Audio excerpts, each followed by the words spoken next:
I'm not a political person, I just look at the facts. And in assisting court going through its processes, these processes exist for a reason. So the court has enormous power to be able to subpoena records, and as you know, and also subpoena your own data as well. So at the end of the day, nothing really on the internet is overly protected. Ladies and gentlemen, just a quick update on where we're at with unmasking Dan Andrews' top keyboard warrior, PRGuy 17. As you know, the Federal Court of Australia ordered Twitter to release the account holder's name, email address, and IP logs within 14 days. And I know my haters said it'll never happen, Twitter won't comply. Well, yes, they complied within 9 days.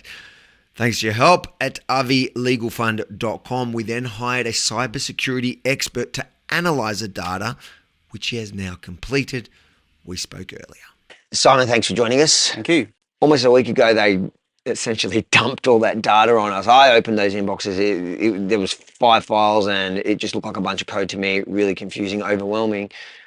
What did you physically have to do to just go through that? Well, I've inspected the data, had a look at the data, and there's over 400 sessions with Twitter. I've looked at all of them. There's been about 26 of those sessions that were with direct IP addresses, clean IP addresses. It's just a process of eliminating the noise. You know, a lot of the records were VPNs and were not really reliable records. So it's a process of looking up each record and seeing what's usable and efficient for your legal team and what's not useful. What do you think of the data? Do we have an outcome? Are we going to? Well, look, I mean, it's not like we've got one particular session we're looking at. We're looking at 26 unique sessions, and a lot of them are actually spread not only just on the mobile network, but they're also on the fixed line broadband network. So it's fair to say between 2 different carriers, I'd say that your lawyers will have some success. When you broke down that data, what were you looking for? Well, I was looking to see whether there's anything that I could ascertain myself first, but most of this stuff is usually detectable from an ISP. So your typical ISP has logs of everyone that connects to a particular internet connection at a time. And because out of the 400 or so sessions, 26 of them were not used with a VPN, those 26 sessions should be uniquely recorded by each of the 2 major ISPs that we've identified. A lot of people talking about this being a precedence case, which is, you know, people pretending to be in the know and pretending to be experts even within the mainstream media. As somebody that works in this field, is this something unique or special that we've managed to achieve here? Discovery is quite a standard process in any litigation. So it's quite normal that you do your research and you certainly know who it is that you're suing before you litigate against anyone. It's certainly not a good idea to launch legal action without truly knowing who you're talking about. You certainly can't sue blindly, because if they own nothing, even if you win, you can't retrieve your costs, let alone any damages.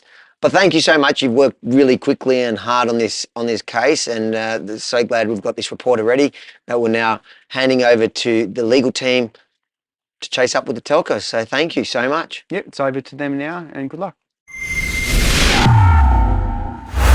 You want to know a little fun fact? When going through the report, what I realized is from mid-February, when we launched these legal proceedings, PRGuy was extra careful to activate their VPN every time they logged in. We didn't get a single direct IP hit after the case was filed in the federal court. A clear sign they're worried about being exposed, not that their obsessive tweeting about this is any indication. But now, anyways, for the final piece of the puzzle, Simon's report is back with one of Australia's most experienced media lawyers. You might recognize him, Justin Quill, who's done some great work for us. I've instructed him to follow up with the telcos, and if necessary, probably will need to take it back to court and compel them to hand over the identity once and for all.